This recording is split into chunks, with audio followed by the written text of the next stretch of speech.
For 25 years, Underground Music Showcase has brought out thousands of local and international music artists to perform on Colorado stages. So what started in a dive bar basement has now become our state's largest and longest running musical festival. But this weekend, the showcase is taking the stage for the final time. That's right. The festival's co-manager and executive director of Youth on Record, Jamie Duffy, is joining us now to talk about how organizers are making this last festival the best one yet. Thanks for making the time. We appreciate it. So happy to be here. I imagine your time is probably very limited right now. It's with it coming limited, up. but you know, anytime I can talk about this festival and get more people out this year and share our message, I'm happy to do it. Well, let's talk about it. What is the festival for people who aren't aware of it? Yeah, for people who don't know, the Underground Music Showcase is Colorado's biggest music weekend. It's been going for 25 years. Wow.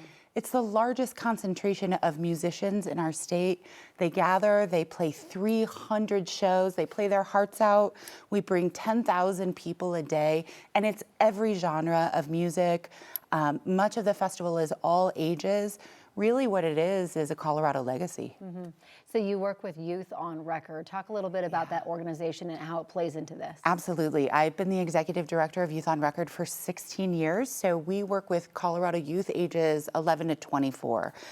We bought into this festival. So we actually purchased the festival as a business 4 years ago. Part of the reason we did that is Colorado youth need jobs and they want to work in music, sports, and entertainment. Yeah. So with us at the ownership table, with Youth on Record there, we were able to build out a workforce pipeline. So when you come see us this weekend, you're going to see young Coloradans working at the festival, paid to work there, building up all those skills so that then they can go get jobs in the industry post-fest. Getting some great experience with that. Okay, a lot of people were shocked to hear that year 25 was going to be the last one. Why is that? You know, you guys have heard this.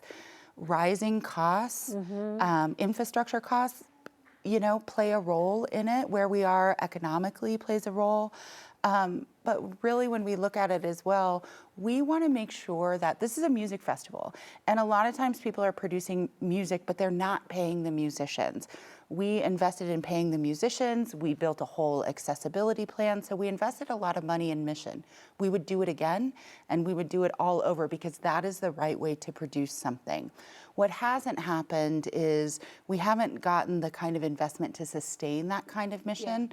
It might come around. So, you know, I don't have a crystal ball. I don't know what the future looks like, but I can tell you this.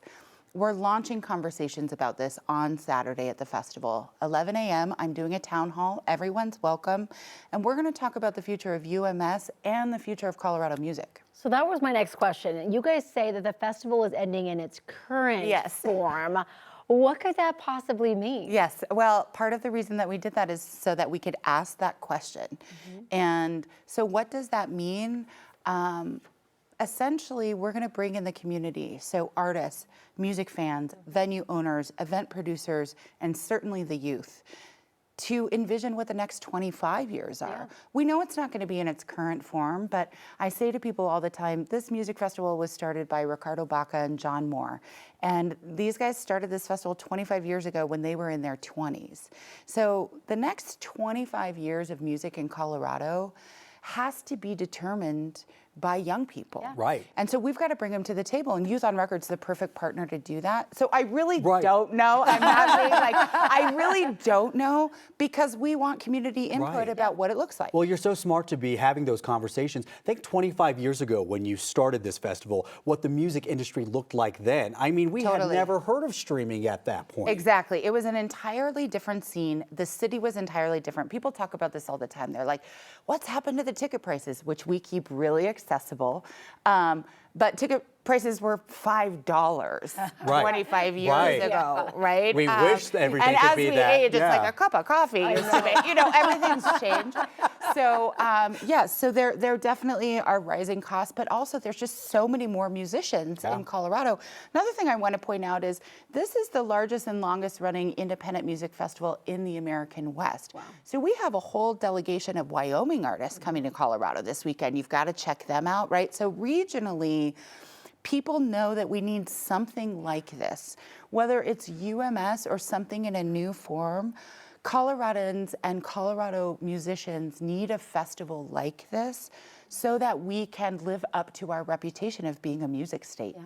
Real quick, we just have a few seconds left, but what do people need to know about the festival? It's going to be hot. I just heard that on your. We've got plenty of ways to cool down, but I do want to let people know if you do want to come and you don't have a ticket, tickets are still on sale. We also have a free event from 2 to 4.